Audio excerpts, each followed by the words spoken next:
Hi, today my story is called Tea at Harrods. It's a story with a difference, because this is a ghost story. I'd love to know what you think about it, so please leave me a comment at the end. And please do subscribe for more stories on the way.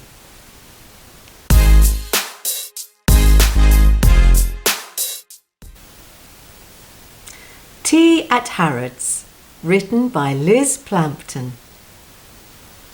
Robert and Julie lived in Islington in North London. They enjoyed living there, and it was close to where they worked. Robert was a paramedic for the NHS, the National Health Service, and Julie was a beautician. Their jobs were very stressful. In January, Robert and Julie decided to book an expensive holiday. They had not been on holiday for ages, and they were really looking forward to it. They were going on a cruise around the Canary Islands to celebrate their 5th wedding anniversary. Julie was getting very excited. There were only 14 sleeps before they went. At 7 o'clock on Saturday morning, Julie woke up. She had an idea. "I'd like to go shopping," she announced. Robert groaned and rolled over onto his side in their warm, cosy bed. "I need some new clothes for the cruise," said Julie. "You have got loads of clothes," said Robert. "I know," said Julie, "but it's going to be very hot in the Canaries, and I haven't got any summer clothes. And," she said, "I want to go shopping to Harrods." Robert loved Julie very much and always tried to please her. So despite having spent their savings on the holiday, he agreed to go to Harrods. "Okay, if that's what you want to do," he sighed.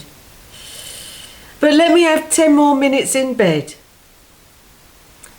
An hour later, they were on the tube, travelling on the Piccadilly line to Knightsbridge. They got off the train and came out of the station. They started walking, and very soon they could see a large building with the words Harrods in bright lights. As soon as they reached the main entrance, Julie got out her smartphone and took a selfie. Robert rolled his eyes as Julie held up her phone and did her usual trout pout. "Come on," said Robert impatiently. Okay, Mr. Grumpy," said Julie. "I'll have to post the photo on Facebook later," she thought. When they were inside, Julie couldn't believe her eyes. She had never been to Harrods before, and it was a beautiful store with lots of people milling around, looking at all the different cosmetic counters. Everyone looked glamorous. They walked towards the escalator, where an assistant was spraying people with a new fragrance they were promoting. That smells nice," said Julie. "Do you like it, Robert?" "Not much," said Robert. He was thinking about the money situation and didn't want to encourage Julie to spend too much. Julie never really bothered about the finances. She left all that stuff to Robert. They reached the next floor. There were lots of women's clothes, all designer labels and, of course, very expensive. Julie immediately started sorting through all the rails of dresses, jackets, skirts and tops. She was in heaven. "Can I help you, madam?" said a sales assistant in an Eastern European accent. "No, thank you," said Julie. I'm just looking." Julie carried on looking at all the clothes, and very soon she had a pile of clothes on her arm that she wanted to try on. "I won't be long," she told Robert as she headed to the changing rooms. "OK," said Robert. "I'm going to find a place to have a cup of tea." He was feeling a bit tired. He had missed breakfast that morning because he didn't want to keep Julie waiting. "Oh," said Julie. She pretended to sound disappointed, but she was quite pleased. It meant she could have more time trying on all the wonderful clothes. Robert went off to find some refreshments and soon came across a small tea room in the department store. Robert noticed how quiet it was. He was their first customer. He chose a table in the corner where he wouldn't be noticed and could relax. He wanted to check his mobile for any important messages from work. A waitress appeared and took his order. "Are you ready to order, sir?" she said. Robert looked at the menu. I'll have an English breakfast tea and a toasted tea cake, please," he said. "Thank you, sir," said the waitress. "That's very old-fashioned," thought Robert, "calling me sir." But he quite liked the formality. Robert looked at his phone, but there was no signal. "Oh dear," he thought. "There must be Wi-Fi I can log on to." Just then the waitress returned with his order. "Here you are, sir." "That looks tasty," said Robert. The tea cake was dripping with butter. The waitress smiled and left Robert in peace. Just as Robert was biting into his warm tea cake, he noticed a woman walking towards him. Robert wondered if it was someone he knew, but he didn't recognize her. "Surely she is not going to sit here," he thought. "There are plenty of other tables." But before he could take another bite, "Do you mind if I sit here?" "Not at all," said Robert very politely, although he couldn't understand why she wanted to sit at his table.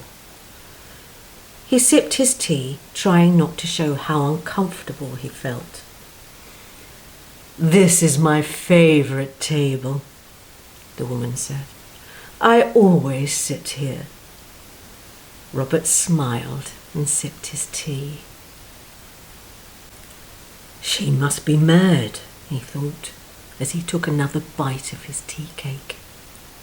The butter started to melt and dripped down his chin and onto his shirt. He looked at the woman, hoping she hadn't noticed. He felt very embarrassed. But she was looking straight at him.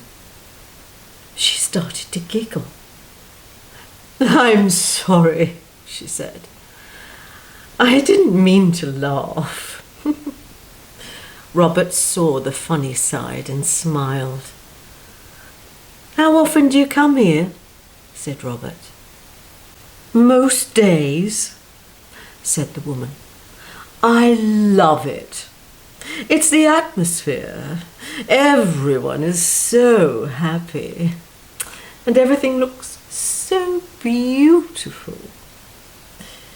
Robert looked at her and noticed her appearance. The woman had short, dark brown hair and brown eyes. She looked about 30, although her clothes were very old-fashioned. She was wearing a long, dark green coat over a black dress, buttoned all the way up to her neck, with a small collar at the top. "Well, she obviously doesn't shop here," thought Robert. They began chatting, and Robert told her all about his wife's idea. Julie announced this morning she wanted to come to Harrods to buy some summer clothes. Oh, really? Said the woman. For our cruise to the Canary Islands in 2 weeks, said Robert. He was talking quite a lot because the woman made him feel nervous. She just stared at him without speaking. Robert noticed a sad look in her eyes and wondered why she suddenly looked so unhappy. Then she looked straight into his eyes and told him something he would never forget. Robert, she said, listen to what I'm going to say and please take my advice. Robert was speechless. How did she know his name? He stared back at her. His hands began to sweat. Whatever happens, do not go on this holiday, said the woman. Robert was terrified. What? He said. What are you talking about? Please take my advice, Robert. I have come to warn you. Something terrible will happen if you go on this holiday. How do you know? Said Robert. Just trust me, said the woman. But I don't even know you. I don't even know your name, laughed Robert nervously. He tried to think. He felt very confused. His mouth felt suddenly dry, and he poured himself another cup of tea. As he stared into the cup, the sound of the tea pouring out from the spout sounded familiar and comforting to him. He thought of Julie and realised he had lost track of time. He looked at his watch. That's strange, he thought. My watch has stopped. It was still saying 10 o'clock. The exact time he came into the tea room. He started to panic and felt he needed to get back to Julie. He had no idea how long he had been there. He looked up to say goodbye to the woman, but she had vanished. Just the empty chair remained. Robert hurried back to the women's clothing department. He thought Julie would be worried about him, but Julie was still trying on all the clothes. That was quick, she said. Did you change your mind? Yes, I'll tell you later, said Robert. Robert sat down while he waited for Julie to finish. He kept thinking about what happened in the tea room. Did it really happen? He thought. Or was it all a dream? After another hour, Julie finally decided what to buy and paid for her new summer dress. She was very pleased with it. Robert didn't care how much it cost. He just needed to tell Julie his story. Fancy a cup of tea now? He asked Julie. Great idea, said Julie. Robert decided to go back to the same tea room. He took exactly the same route, past the shoes on the left and then the first on the right. But it wasn't there. That's weird, he said. I'm sure it was here. Well, the store guide says there is one on the 4th floor. We are on the 1st, Robert. Robert looked very anxious. "Oh, never mind," said Julie. "Let's go home. I'm exhausted." Once home, Robert told Julie about his experience in the tea room. "That's ridiculous," said Julie. "I don't believe it. Have you gone mad? When you said you were going for a cup of tea, you were back before I'd taken my clothes off. And this strange-looking woman wearing a long green coat warning you not to go on holiday? It's complete nonsense. I'll go on my own if you don't want to go." Robert spent the rest of the day thinking about what happened. Perhaps it was just a dream. That evening, Robert told Julie he would go on the cruise with her.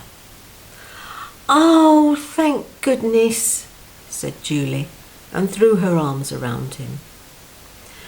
"Let's forget about that now. Come and have a look at my new dress." That night, when Robert undressed for bed, he noticed a stain on the front of his shirt. "What's that?" he thought. Suddenly, he remembered the butter from the tea cake dripping down his chin onto his shirt. It was the first day of their holiday. Robert and Julie boarded the ship and went to their cabin. It was quite a special one. It had its own balcony on the top deck.